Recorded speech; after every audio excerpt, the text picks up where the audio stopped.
أعوذ بالله من الشيطان الرجيم. بسم الله الرحمن الرحيم. وما أموالكم ولا أولادكم بالتي تقربكم عندنا زلفى إلا من آمن وعمل صالحا فأولئك لهم جزاء الضعف بما عملوا وهم في الغرفات آمنون والذين يسعون في آياتنا معاجزين أولئك في العذاب محضرون قل إن ربي يبسط الرزق لمن يشاء من عباده ويقدر له وما أنفقتم من شيء فهو يخلفه وهو خير الرازقين. اور تمہارے مال اور تمہاری اولادیں ایسی نہیں ہے جو تم کو ہمارا مقرب بنا دیں. ہاں، جو شخص ایمان لایا اور اس نے نیک اعمال کیے تو یہی وہ لوگ ہیں جن کے لیے ان کے عمل کا 2 گنا اجر اور ثواب ان کو دیا جائے گا، اور یہ جنت کے بالا خانوں کے اندر امن کے ساتھ محفوظ رہیں گے. اور جو لوگ ہماری آیتوں کے بارے میں ناکام کوششیں کرتے ہیں، ان کو اوپر اعتراضات کرتے ہیں ہرانے کی، تو یہ لوگ عذاب کے اندر دھر لیے جائیں گے. اے پیغمبر صلی اللہ علیہ وسلم، آپ لوگوں سے کہہ دو کہ میرا رب یقیناً جس کے لیے چاہتا ہے روزی کی فراوانی فرما دیتا ہے اپنے بندوں میں سے، اور جس کے لیے چاہتا ہے روزی کو تنگ کر دیتا ہے. اور تم جو بھی خرچ کرو گے اللہ اس کا بدل عطا فرمائے گا، اور وہ بہترین عطا کرنے والا ہے. اس سے پہلی آیات میں مشرکین کے کچھ اشکالات ذکر کیے گئے اور ان کی تردید کی گئی. دنیا کے اندر جب انبیاء علیہم السلام تشریف لاتے تھے تو ہر بستی کے جو خوشحال لوگ ہوتے وہ انکار کر دیا کرتے تھے، اور عموماً نبیوں کے ماننے والے غریب اور کم درجے کے لوگ ہوا کرتے تھے. جیسا کہ حضرت نوح علیہ السلام کی قوم کے آپ کے ماننے والے اور اسی طرح حضور کے ماننے والے شروع میں غریب تھے، تو ان کے دلوں میں یہ خیالات تھے، ان کو یہ غلط فہمی پیدا ہو گئی تھی کہ اگر ہم اللہ کے نزدیک ذلیل ہوتے تو ہمارے پاس مال کیوں زیادہ ہوتا، ہمارے پاس اولاد کیوں ہوتی. اس کا جواب اس سے پہلے بھی دیا گیا کہ اللہ کے نزدیک مال اور اولاد یہ اللہ کے مقرب ہونے کی کوئی علامت اور دلیل نہیں ہے، بلکہ اللہ تعالیٰ تو بعض مرتبہ اپنے نافرمان بندوں کو بھی مال زیادہ دے دیتا ہے، اولاد بھی خوب دے دیتا ہے. اس کا یہ مطلب نہیں ہے کہ اللہ تعالیٰ ان سے خوش ہے، بلکہ اس کے اور مقاصد ہوتے ہیں. اللہ تعالیٰ قرآن میں فرماتا ہے کہ ہم اس لیے دیتے ہیں تاکہ ان کو عذاب میں مبتلا کریں، آزمائش میں ڈالیں، امتحان لیں. مال اس لیے دیں گے تاکہ وہ اور زیادہ گناہوں میں مبتلا ہو جائے، اولاد کے ذریعے سے حقوق ضائع ہوں گے تو وہ اللہ کے عذاب کا اور مستحق بن جائے گا. یہاں بھی اللہ تعالیٰ نے ان کے اسی اعتراض کی تردید فرمائی اور یہ فرمایا کہ تمہارے دلوں میں جو یہ خیال ہے کہ ہمارے پاس تو مال ہے، ہمارے پاس تو اولادیں بھی ہیں، اور مال بھی خوب ہے، اولاد بھی خوب ہیں، لہذا ہم تو اللہ کے مقرب بندے. تو آگے اللہ تعالیٰ فرماتے ہیں نہ تو تمہارے مال تم کو ہمارا مقرب بنا سکتے ہیں، نہ ہی اولاد تم کو ہمارا مقرب اور خاص بندہ بنا سکتی ہے. اللہ کا مقرب بننا ہے، اللہ کا قریب ہونا ہے، تو اس کے لیے بس ایمان اور اعمال صالحہ ایک راستہ ہے. جس کے پاس ایمان ہے، نیک اعمال اس کی زندگی میں ہے، وہ اللہ کا مقرب ہے، وہ اللہ کے قریب بندہ ہے. یہ اللہ کا معیار ہے، قرآن نے اس کو بیان فرما دیا. اللہ کے نزدیک نہ مال معیار ہے، نہ اولاد معیار ہے، نہ شکل اور صورتیں، نہ خاندان معیار ہے، کوئی چیز معیار نہیں. حدیث پاک کے اندر آتا ہے ان اللہ لا ينظر الى صورکم واموالکم ولکن ينظر الى قلوبکم واعمالکم.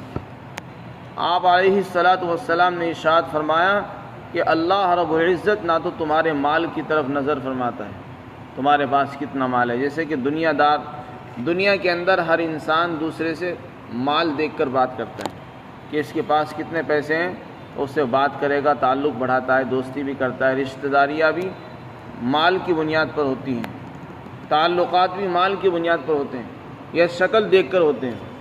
تو اللہ تعالیٰ فرماتے ہیں کہ اللہ تعالیٰ تمہارے مالوں کو نہیں دیکھتا، نہ تمہاری شکلوں کو دیکھتا ہے کہ کون خوبصورت ہے اس کو میں اپنا مقرب بنا دوں اور جو بدصورت ہے میں اس کو اپنی ذات سے دور کر دوں. اللہ کہیں یہ معیار نہیں ہے، یہ دنیا والوں کا دستور ہے، بلکہ اللہ تعالیٰ تو تمہارے اعمال کو دیکھتا ہے اور تمہارے دلوں کو دیکھتا ہے.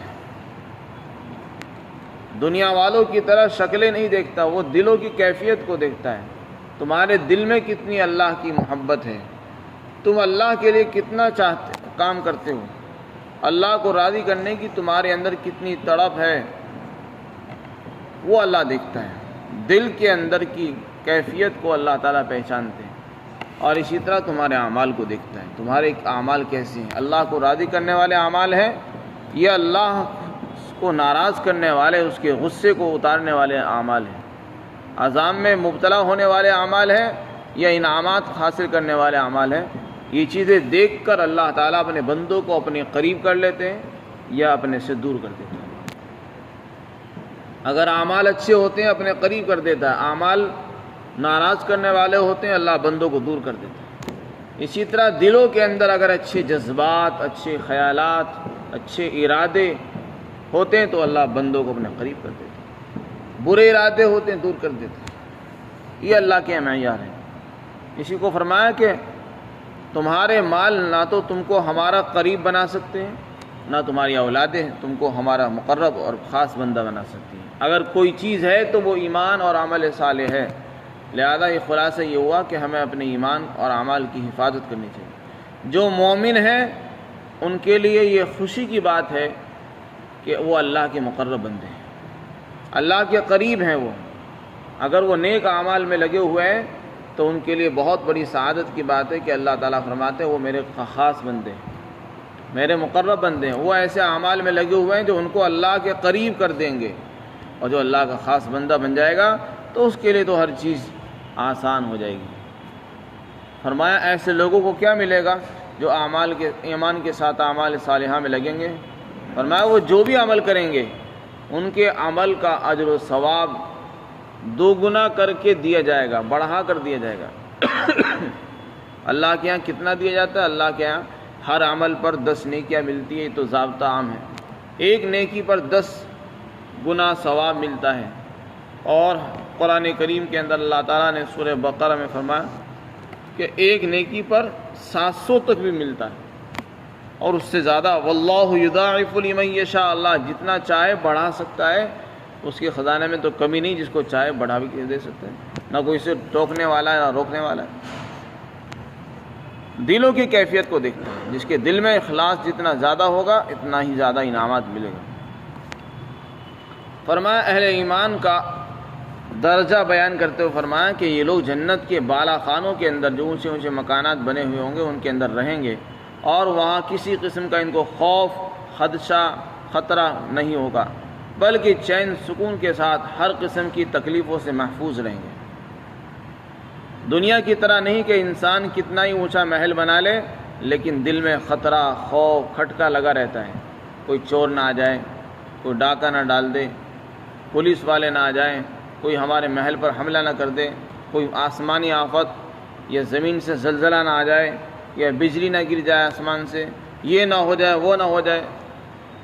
آدمی دنیا میں کتنا ہی اچھا محل بنا لے، کیسی پاکیزہ جگہ بنا لے، لیکن پھر بھی سینکڑوں خطرات لگے رہتے ہیں. جنت کے اندر اللہ جو ٹھکانہ ایمان والوں کو عطا فرمائیں گے وہ ایسا گھر ہوگا کہ وہاں کسی قسم کا کوئی خطرہ نہیں ہوگا.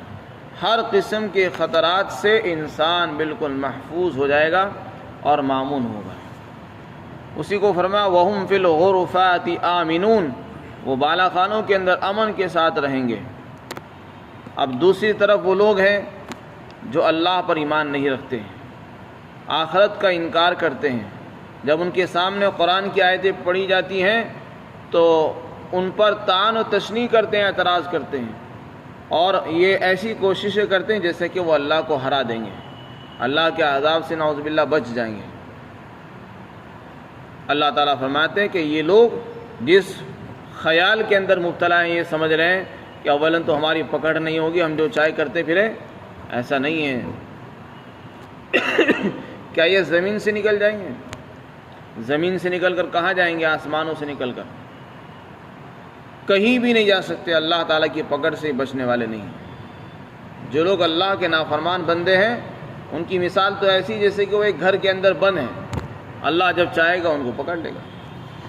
تو اسی طرح زمین اور آسمان اسی کی تو ہے، زمین اور آسمان سے نکل کر کہاں جائیں گے؟ جب چاہے گا، جس وقت چاہے گا عذاب میں دھر لے گا اور مبتلا کر دے گا۔ اس لیے اس خوش فہمی میں رہنا کہ ہمیں کوئی کچھ نہیں کہہ سکتا، ہمارا کوئی بگاڑ نہیں سکتا، ہم جو چاہے کریں، ہمیں کوئی پوچھنے والا نہیں، ہمیں کوئی روکنے ٹوکنے والا نہیں ہے، یہ بے وقوفی، کم پرلے درجے کی حماقت اور نادانی ہے۔ وہ ذات پوری دنیا پر کنٹرول رکھتی ہے، ہر چیز پر اس کو قدرت حاصل ہے، اور وہ بار بار جو ہے اپنے نمونے کرشمے دکھاتی رہتی ہے۔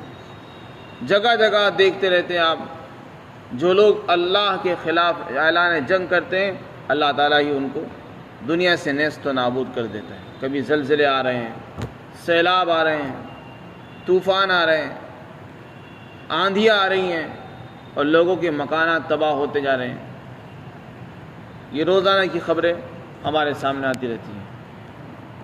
تو فرمائے جو لوگ ہماری آیتوں کے بارے میں اس بات کی کوششیں کر رہے ہیں کہ وہ اللہ کو ہرا دیں گے، فرمائے یہ لوگ عذاب کے اندر دھر لی جائیں گے۔ پھر آگے اللہ تعالیٰ نے ایمان والوں کو خطاب کرتے ہوئے فرمایا کہ دیکھو میرا رب جس کے لیے چاہتا ہے روزی کو کشادہ کر دیتا ہے، جس کے لیے چاہتا ہے تنگ کر دیتا ہے۔ اس سے پہلے بھی اسی مضمون کی آیت گزری، وہاں کفار کو خطاب تھا کہ تم کو اپنے مال اور اولاد پر غرور نہیں کرنا چاہیے، یہ سب کچھ ہم نے دیا ہے اور یہ اللہ کے قریب ہونے کا کوئی ذریعہ نہیں ہے۔ یہاں ایمان والوں کو خطاب ہے، اور یہ بتا دیا گیا کہ ایمان والوں کو مال اور دولت اللہ کے راستے میں اللہ کو راضی کرنے کے لیے خرچ کرتے رہنا چاہیے۔ مال کی محبت میں مبتلا ہو کر کنجوسی نہیں کرنی چاہیے، بلکہ خوب خرچ کرنا چاہیے۔ مالداروں پر بھی خرچ کریں اور غریبوں پر بھی خرچ کریں۔ آدمی کو خرچ کرنا ہے، ضروری نہیں صرف غریبوں پر ہی خرچ کرے، سب کو خرچ کرے، رشتہ داروں پر بھی کرے، پڑوسیوں پر بھی کرے۔ آدمی کو سخی بننا چاہیے۔ ایسا کرنے سے دل سے بخل اور بہت سی بیماریاں انسان کی دور ہو جاتی ہیں۔ پھر آگے فرمایا کہ اللہ تعالیٰ جس کے لیے چاہتے ہیں روزی کو بڑھا دیتے ہیں، جس کے لیے چاہتے ہیں تنگ کر دیتے ہیں۔ اس کے بعد اللہ تعالیٰ نے خرچ کرنے والوں کی فضیلت بیان کی کہ جو لوگ اللہ کے راستے میں اللہ کو راضی کرنے کے لیے مال خرچ کرتے ہیں ان کا مال کبھی کم نہیں ہوتا۔ فرمایا وما انفقتم، تم جو بھی خرچ کرو گے، چاہے 1 روپے بھی خرچ کرو، اللہ اس کا بدلہ تم کو ضرور عطا کرے گا۔ یہ اللہ کا وعدہ ہے، اور جس کو یقین نہ آئے تو کر کے دیکھ لے۔ آپ ادھر خرچ کرو گے، تم کو دوسرے راستے سے اللہ عطا فرما دے گا، یا تو اتنا ہی دے دے گا یا اس سے زیادہ اللہ تعالیٰ عطا فرما دے گا۔ یہ مشاہدہ ہے، آدمی ایک راستے سے خرچ کرتا ہے، دوسرے راستے سے اس کو مل جاتا ہے۔ ادھر اس نے 100 روپے لگائے، ادھر سے اس کو مل گئے۔ یہ اللہ کا وعدہ ہے۔ تو اس یقین کے ساتھ جب ہم خرچ کریں گے تو کبھی بھی ہمارے دلوں میں یہ خیال نہیں آئے گا کہ ہمارے پیسے کم ہو جائیں گے، مال کم ہو جائے گا، ہم غریب ہو جائیں گے۔ شیطان انسان کو فقر سے ڈراتا ہے۔ الشیطان یعدکم الفقر واللہ یعدکم، فرمایا شیطان تم کو فقر و فاقے سے ڈراتا رہتا ہے کہ دیکھو مال خرچ مت کرو، غریب بن جاؤ گے، کنگال ہو جاؤ گے، مفلس ہو جاؤ گے، مانگتے پھرو گے۔ واللہ یعدکم مغفرۃ وفضلا، اور اللہ تم سے مغفرت کا وعدہ کرتا ہے، خرچ کرو تو میں تم کو معاف کروں گا، فضل عطا کروں گا۔ تو اللہ کے وعدے پر ہمیں یقین ہونا چاہیے۔ شیطان اور شیطان کے ہم خیال لوگوں کے کہنے پر ہمیں مال کو نہیں روکنا چاہیے۔ مسلم شریف کی روایت ہے، حضرت ابو ہریرہ رضی اللہ عنہ فرماتے ہیں اللہ کے رسول صلی اللہ علیہ وسلم نے ارشاد فرمایا کہ روزانہ جب صبح ہوتی ہے 2 فرشتے آسمان سے اترتے ہیں اور وہ یہ دعا کرتے ہیں، اللہم اعطی منفقا خلفا، اے اللہ خرچ کرنے والے کو، مال خرچ کرنے والے کو اس کا بدلہ عطا کر دے، اے اللہ جو مال خرچ کرنے والا ہے اس کو اس کا بدل عطا کر۔ اور دوسری دعا یہ کرتے ہیں، اللہم لا، اے اللہ مال روکنے والے کی، جو آدمی مال روکنے والا ہے اس کے مال کو تو ضائع کر دے، برباد کر دے، یہ دعا فرماتے ہیں۔ ایک دعا یہ ہوتی ہے کہ اے اللہ جو خرچ کرنے والا ہے اس کو اس کا بدل عطا کر دے، اور دوسری دعا یہ ہوتی ہے کہ اے اللہ جو روک کر رکھنے والا ہے اس کے مال کو تو ضائع کر دے۔ اب آپ اندازہ لگا سکتے ہیں کہ جب قرآن بھی کہہ رہا ہے کہ مال خرچ کرنے سے اللہ تعالیٰ اس کا بدل عطا فرما دیتا ہے، فرشتے دعا کر رہے ہیں تو اس کی قبولیت میں کیا تعامل ہو سکتا ہے۔ خلاصہ یہ نکلا کہ مال خرچ کرنے سے کبھی کم نہیں ہوتا بلکہ زیادہ ہوتا ہے۔ اللہ تعالیٰ دنیا میں اس کا بدل دے دیتے ہیں، اور اگر دنیا میں نہ دے تو آخرت میں دے دیتے ہیں، بہت سی مرتبہ دونوں جہان میں اللہ تعالیٰ عطا فرما دیتے ہیں۔ تو اس لیے انسان کو اللہ کے وعدوں پر یقین کرتے ہوئے مال کو خرچ کرتے رہنا چاہیے، جتنا اللہ نے وسعت عطا فرمائی ہے اتنا ہی اللہ کے راستے میں آدمی خرچ کرتا رہے۔ وما انفقتم من شیء فهو یخلفہ، اور تم جو بھی خرچ کرو گے اللہ اس کا بدل تم کو عطا فرمائے گا، وہ بہترین رزق عطا فرمانے والا ہے۔ علماء نے لکھا ہے کہ جو چیز جتنی خرچ کی جاتی ہے اللہ اس کی پیداوار کو اتنی بڑھا دیتے ہیں، اور جس چیز کے خرچ کرنے میں کمی آتی ہے اس کی پیداوار میں بھی کمی ہو جاتی ہے۔ آپ دیکھتے ہیں کہ ہر سال عید کے موقع پر لاکھوں جانور ذبح کیے جاتے ہیں، قربان کیے جاتے ہیں، لاکھوں بھینسیں، بکریاں، بکرے، بھیڑ اور دمبے، اونٹ، ان کی قربانیاں ہوتی ہیں، اللہ تعالیٰ ہر سال پھر پیدا فرما دیتے ہیں۔ ہونا تو یہ چاہیے جیسا کہ ہماری عقل کہتی ہے اور شیطان بھی کہتا ہے کہ مال خرچ کرو گے تو بھوکے مر جاؤ گے، کنگال ہو جاؤ گے۔ اگر ایک سال میں لاکھوں کروڑوں جانور خرچ ہو گئے، ان کو ذبح کر دیا گیا، تو پھر تو آئندہ سال اس میں کمی آ جانی چاہیے، اور یہ ہونا چاہیے کہ اس سال بقرعید کے لیے کوئی جانور دستیاب نہیں، بڑی مشکل سے جانور مل رہے ہیں، لیکن کبھی ایسا نہیں ہوا کہ پچھلے سال جانوروں کی قربانی زیادہ ہو گئی اس لیے اس سال جانوروں کی پیداوار کم ہو گئی، کبھی ایسا سننے میں نہیں آیا، بلکہ جتنے خرچ ہوتے ہیں اس سے زیادہ اللہ تعالیٰ ہر سال عطا فرما دیتے ہیں۔ اللہ تعالیٰ بارش برساتا ہے آسمان سے، کائنات کی بہت سی چیزیں اس میں گواہ ہیں۔ اللہ تعالیٰ آسمان سے کتنا پانی اتارتے ہیں، بے تحاشا پانی برستا ہے، اور لوگ اس کو بے دھڑک خرچ کرتے ہیں، خود بھی پیتے ہیں، جانوروں کو بھی پلاتے ہیں، زمینوں کو سیراب کرتے ہیں، باغات کو کی سینچائی کا کام لیتے ہیں۔ لیکن کیا کمی پانی کے اندر کبھی کمی آئی؟ نہیں آتی، بلکہ اتنا خرچ کرنے کے باوجود پھر اللہ تعالیٰ دوبارہ اتار دیتے ہیں۔ اور جس چیز کے خرچ کرنے میں ہم کمی کر دیتے ہیں وہی گھٹ جاتی ہے۔ تو اس لیے اگر ہم یہ چاہتے ہیں کہ اس چیز کی پیداوار بڑھے، اسے خرچ کرنا شروع کر دیں۔ اگر ہم چاہتے ہیں کہ اللہ تعالیٰ ہمارا مال بڑھائے تو خرچ کرنا شروع کر دو، اللہ تعالیٰ مال میں اضافہ فرما دے گا۔ روک کر رکھنے سے مال کم ہوتا ہے، بلکہ فرشتے دعا کرتے ہیں کہ اللہ جو روک کر رکھنے والا ہے اس کے مال کو ضائع کر دے۔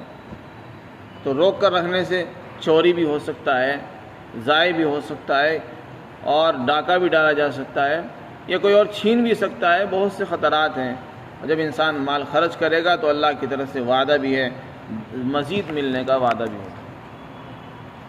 اس لیے فرمایا اور تم جو خرچ کرو گے اس کا بدل اللہ عطا فرما دے گا، اور وہ بہترین عطا کرنے والا ہے۔ اللہ تعالی ہم سب کو مال خرچ کرنے کی توفیق عطا فرمائے۔